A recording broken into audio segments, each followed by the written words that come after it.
Hi friends, అందరూ బాగుండాలి, అందులో నేను ఉండాలి. మనస్ఫూర్తిగా దేవుని కోరుకున్నాను. అందరికీ పేరు పేరున గుడ్ మార్నింగ్. ఇప్పుడే వాకింగ్ వచ్చాను, కూర్చున్నాను. ఇప్పుడే వాకింగ్ అయిపోయింది. ఇప్పుడు పాకిస్తాన్ ఇండియాతో కొంచెం మాట్లాడదాం. మనం పాకిస్తాను యుద్ధం మనం ఎందుకు చేయాలి చెప్పండి. యుద్ధం అంటే ఏంటి, ఏమనుకుంటున్నారు మీరు అసలుగా? యుద్ధం అంటే మీరు ఏమనుకుంటున్నారు అసలుగా? శ్రీకృష్ణ భగవానుడు ఏం చెప్పాడు?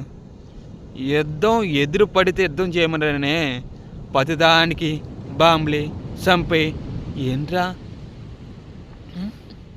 పాకిస్తాన్ ఎప్పుడో చచ్చిపోయిన పాము అది. దాని మీద చచ్చిపోయిన పాము మీద కర్రేసి మనకేం లాభం వస్తుందిరా? మన రీసెంట్గా జమ్మూ కాశ్మీర్లో జరిగిన మన వాళ్ళు ఆర్మీలు, మన వాళ్ళు 27 మంది చనిపోయారు. కాబట్టి కేంద్ర ప్రభుత్వం కొంచెం వాళ్ళని భయపెట్టాలని, వాళ్ళు మనం బార్డర్ దాటే